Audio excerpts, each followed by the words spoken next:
بسم اللہ الرحمن الرحیم نحمده ونصلي على رسوله الكريم اما بعد فاعوذ بالله من الشیطان الرجیم بسم اللہ الرحمن الرحیم رب اشرح لي صدری ويسر لي امری واحلل عقدۃ من لسانی یفقهوا قولی رب زدنی علما۔ عزیز طلباء کرام، السلام علیکم ورحمۃ اللہ وبرکاتہ۔ آج ہم المعلقات السبع کا سبق نمبر 27 پڑھیں گے، اور اس سبق کے اندر ہم المعلقات الثانیہ کا شعر نمبر 13 سے لے کر کے شعر نمبر 16 تک کے 4 اشعار کو پڑھیں گے۔ تو آئیے ہم کتاب کی طرف جاتے ہیں اور سبق کی ابتدا کرتے ہیں۔ آج کے سبق کا پہلا شعر ہم پڑھتے ہیں۔ جمالیت وجنا تردی کانہا سفنجت تبری لاصغر اربدی۔ اس کا ترجمہ کرتے ہیں کہ جمالیت وہ میری اونٹنی قوت و طاقت میں اونٹ کی طرح ہے، وجنا اور بڑے جبڑے والی ہے، تردی وہ اچلتی ہے کودتی ہے، کانہا گویا کہ میری اونٹنی سفنجتن وہ شتر مرغی ہے، تبری جو سامنے آ گئی ہو، لاصغر اربدی کم بالوں والے خاکی شتر مرغ کے سامنے۔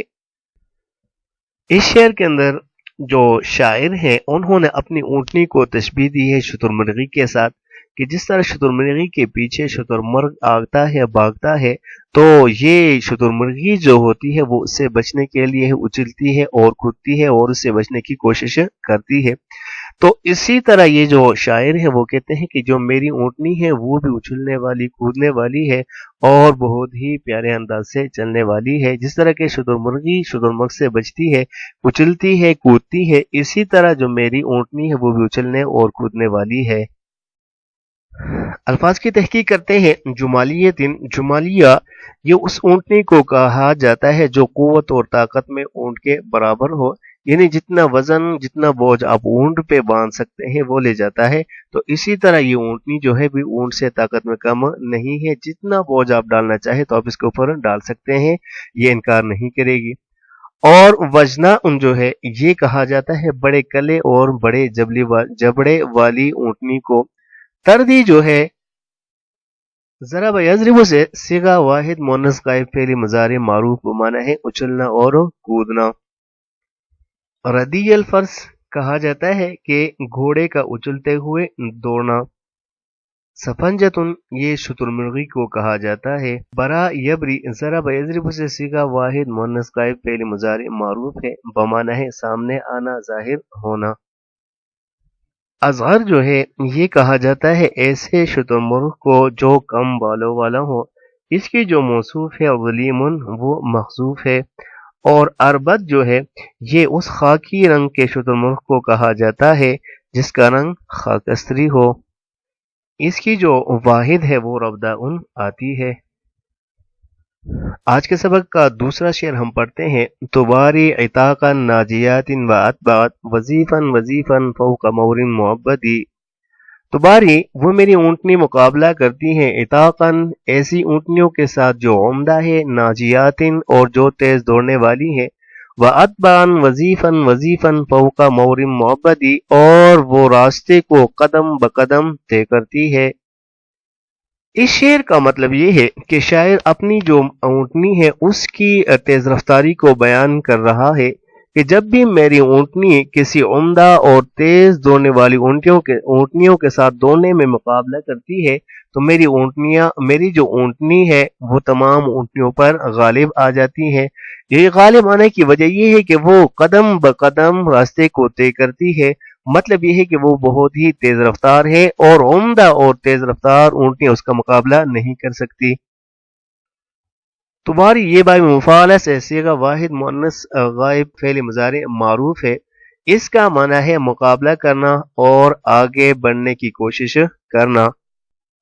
عتاقاً یہ عمدہ کو اور اچھی اونٹنی کو کہا جاتا ہے۔ اس کی جو واحد ہے وہ عتیقن آتی ہے۔ اور ناجیات یہ نصر ینصر سے اسم فاعل کا صیغہ ہے بمعنی ہے تیز چلنا۔ وظیفاً کہا جاتا ہے گھوڑے یا اونٹ وغیرہ کے پنڈلی کا حصہ۔ یہ واحد ہے اور اس کی جو جمع ہے وہ اوزفن اور اوزفتن آتی ہے۔ وَأَتْبَعَتْ وَظِيفًا اس کا مطلب یہ ہے کہ ایک پنڈلی کے دوسری پنڈلی کے بعد وہ لاتی ہے۔ یہاں پر جو مقصد ہے وہ تیز رفتاری ہے کہ میری جو اونٹنی ہے وہ انتہائی تیز رفتار ہے۔ لفظ مور جو یہاں پہ ہے، مور معبدی میں مور جو ہے نا وہ راستے کو کہا جاتا ہے۔ لفظ معبد جو ہے یہ باب تفعیل سے اسم مفعول کا صیغہ ہے، بمعنی ہے روندنا، راستے کو عبور کرنا، راستے کو چلتا ہوا بنانا۔ آج کے سبق کا تیسرا شعر ہم پڑھتے ہیں۔ تربعت القفین فی الشول ترتعی حدائق مولی الاسرۃ اغیدی۔ اس شعر کا ہم ترجمہ کرتے ہیں کہ تربعت القفین فی الشول ترتعی حدائق، کہ میری اونٹنی نے موسم بہار مقام قفین میں ایسی خشک ٹھن والی اونٹنیوں کے ساتھ گزارا، ترتعی حدائق جو ایسے باغات میں چل رہی تھی کہ جن باغات کو دوسری مرتبہ بارش کے پانی نے سیراب کیا ہو، اور الاسرتی اور اس کی جو زمین ہے وہ سب زمینوں میں عمدہ ہے، اغیدی اور جو نرم و نازک ہے۔ اس شعر کا جو مطلب ہے وہ شاعر کا یہ ہے کہ میری جو اونٹنی ہے وہ موسم بہار میں آزادی سے اور کھلی جو سبزہ زار ہے، کھلے جو علاقے ہیں وہاں پہ چلتی ہے، جس کی وجہ سے وہ نہایت قوی اور جاندار ہوتی ہے۔ اور پھر یہاں پہ جو دوسری جو شوال یا حدائق مولی الاسرۃ اغیدی کی قید لگائی ہے، اس قید لگانے کا مطلب یہ ہے کہ جب وہ دوسری اونٹنیوں کو دیکھتی ہے تو ان کے ساتھ وہ سبزہ زار میں جاتی ہے اور وہاں پر وہ اچھے طریقے سے چرتی ہے، اور اس کے چرنے میں اور اس کے جذبے میں اضافہ ہو جاتا ہے۔ تو اسی وجہ سے جو میری اونٹنی ہے وہ قوی بھی ہے اور طاقتور بھی ہے اور خوبصورت بھی ہے۔ الفاظ کی تحقیق کرتے ہیں۔ تربعت جو ہے یہ باب تفاعل سے صیغہ واحد مؤنث غائب فعل ماضی معلوم، بمعنی ہے اونٹ کا موسم بہار میں سبزہ چرنا۔ اور قفین جو ہے یہ علاقے کا نام ہے جہاں پہ سبزہ بہت زیادہ ہوتا ہے، اور یہ یمامہ کے قریب یا مکہ اور بصرہ کے راستے میں آنے والے سبزہ زار ہیں۔ شول جو ہے یہ اس اونٹنی کو کہا جاتا ہے کہ جس کے تھنوں میں دودھ خشک ہو گیا ہو، یہ جمع ہے، اور اس کی جو جمع واحد ہے وہ شائلتن آتی ہے۔ ترتعی یہ باب افتعال سے صیغہ واحد مؤنث غائب فعل مضارع معلوم ہے، بمعنی ہے جانور کا چرنا۔ اور حدائق یہ جب باغ کو کہا جاتا ہے، یہ جمع ہے، اس کی جو واحد ہے وہ حدیقتن آتی ہے، اور حدائق سے مراد وہ باغ ہے جس کی چار دیواری ہو۔ تقدیر عبارت اس کی کچھ یوں ہوگی: حدائق واد مولی الاسرۃ، اور پھر اس کا معنی ہوگا وادی کے باغات، جیسا کہ اللہ پاک رب العزت نے سورہ عبس میں فرمایا ہے وحدائق غلبا۔ مولن اس زمین کو کہا جاتا ہے کہ جس زمین کو دوسری بار بارش نے سیراب کیا ہو۔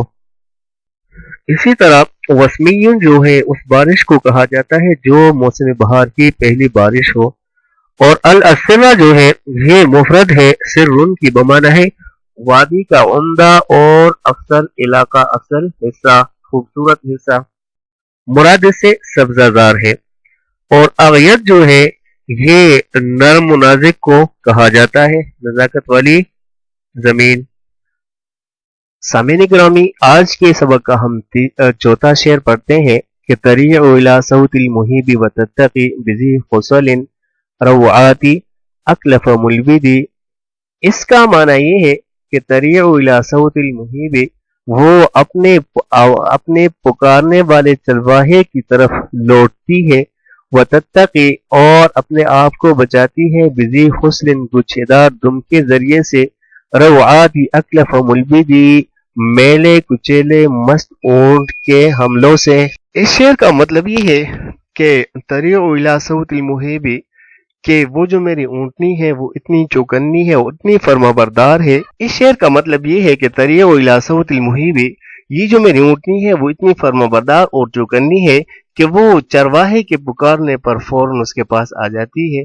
وتتقی بذی خصل روعاتی اکلف ملبدی، اور وہ اپنے گچھے دار دم کے ذریعے سے اونٹ کے حملوں سے اپنے آپ کو روکتی ہے۔ یعنی جب اونٹ آتا ہے اس کے ساتھ جستی کرنے کے لیے تو وہ اپنے گچھے دار دم کے ذریعے سے اسے اپنے آپ کو بچاتی ہے تاکہ اس کو حمل نہ ٹھہرے اور پھر وہ کمزور نہ ہو. اور اس کے اندر جتنی بھی خصوصیات ہیں وہ اسی وجہ سے ہے کہ اس کا حمل نہیں ہے. اگر اس کا حمل ٹھہر جاتا ہے تو پھر یہ کیا ہو جائے گی؟ کمزور ہو جائے گی. تو اس کمزوری سے بچنے کے لیے وہ اپنے آپ کو اونٹوں سے بچاتی ہے. تریو یہ ضرب یضرب سے صیغہ واحد مؤنث غائب فعل مضارع معلوم ہے. اس کا مصدر جب ریعان ہو تو اس کا معنی ہوتا ہے لوٹنا. صوت آواز کو کہا جاتا ہے. اور المحیب جو ہے یہ احاب یحیب باب افعال سے اس میں فاعل کا صیغہ ہے، بمعنی ہے اونٹ یا گھوڑے کو پکارنا، آواز دینا. وتتقی اتقا یتقی اتقاء باب افتعال سے صیغہ واحد مؤنث غائب فعل مضارع معروف بمعنی ہے بچنا. خسولن جو ہے یہ گچھے دار دم کو کہا جاتا ہے. اس کی جو موصوف ہے وہ محذوف ہے، یعنی زمبن. زمبن خسولن ایسی دم جو گچھے دار ہو. روعات یہ گھبراہٹ کو کہا جاتا ہے یا کسی کو گھبراہٹ میں مبتلا کرنا. کہا جاتا ہے کہ روعات فحلن اون کے پریشان کن حملے کرنا. اور اس کو سورۃ الہود میں کچھ یوں بیان کیا گیا ہے کہ فلما ذهب عن ابراہیم الرعب معنی گھبراہٹ. جیسے کہ حدیث شریف میں بھی اس کا ذکر ہے کہ اللہم آمین روعتی. اکلف جو ہے اس اونٹ کو کہا جاتا ہے جو سیاہی اور سرخی کی طرف مائل ہو، سیاہی اور سرخی ملا ہوا اونٹ. ملبد میلے کچیلے اونٹ کو کہا جاتا ہے. تو عزیز طلباء کرام آج کے سبق کے لیے اتنا ہی کافی ہے، باقی انشاءاللہ العزیز ہم آئندہ سبق میں پڑھیں گے. تو تب تک کے لیے اجازت. السلام علیکم ورحمۃ اللہ وبرکاتہ.